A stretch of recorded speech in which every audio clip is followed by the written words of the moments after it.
Hello, everyone, on this day of prayer, where we try to understand God's plan in our pain.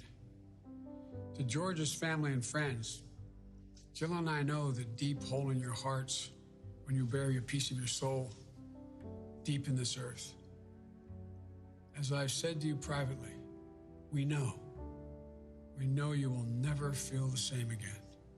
For most people, the numbness you feel now will slowly turn day after day, season after season into purpose through the memory of the one they lost. But for you, that day has come before you can fully grieve. And unlike most, you must grieve in public. And it's a burden that is now your purpose to change the world for the better in the name of George Floyd. Like so many others, I've watched with awe as you summon the absolute courage to channel God's grace and show the good man George was. To stir justice too long dormant, to move millions to act peacefully and purposefully. But among all the people around the world who feel connected to this tragedy are the ones who lost something that can never ever be replaced. To George's children and grandchild, I know you miss your dad and your granddad. Little Gianna, as I said to you when I saw you yesterday, you're so brave. Daddy's looking down. He's so proud of you. I know you missed that bear hug that only he could give. The pure joy riding on his shoulders so you could touch the sky. The countless hours he spent playing any game you wanted because your smile, your laugh, your love is the only thing that mattered at the moment. I know you have a lot of questions, honey. No child should have to ask questions that too many black children have had to ask for generations. Why? Why is Daddy gone? And looking through your eyes, we should also be asking ourselves why the answer is so often too cruel and painful. Why in this nation do too many black Americans wake up knowing that they could lose their life in the course of just living their life?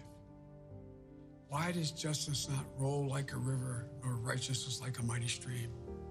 Why? Well, ladies and gentlemen, we can't turn away.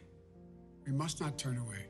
We cannot leave this moment thinking we can once again turn away from racism that stings at our very soul, from systemic abuse that still plagues American life. As Thurgood Marshall once implored, quote, America must dissent from indifference.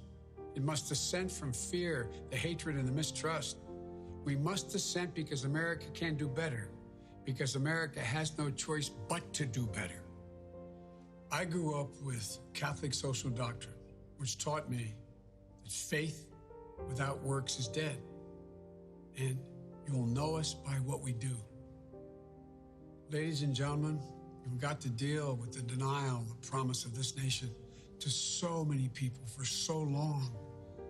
It's about who we are, what we believe, and maybe most importantly, who we want to be, to ensure that all men and women are not only created equal, but are treated equally. We can heal this nation's wounds and remember its pain, not callous the heart and forget. I know Reverend Sharpton is there in Houston with you today. Rev, I watched you speak from Ecclesiastes last week in Minnesota, chapter 3, verse 1. To everything there is a time and a purpose and a season under the heavens. Well, today, now is the time, the purpose, the season to listen and heal. Now is the time for racial justice. That's the answer we must give to our children when they ask why. Because when there is justice for George Floyd, we will truly be on our way to racial justice in America. And then, as you said, Gianna, your daddy will have changed the world. May God be with you, George Floyd, and your family. And the words of a hymn from my church based on the 91st Psalm, may he raise you up on eagle's wings, bear you on the breath of dawn, and make you to shine like the sun, and hold you in the palm of his hand. God bless you all. God bless you all.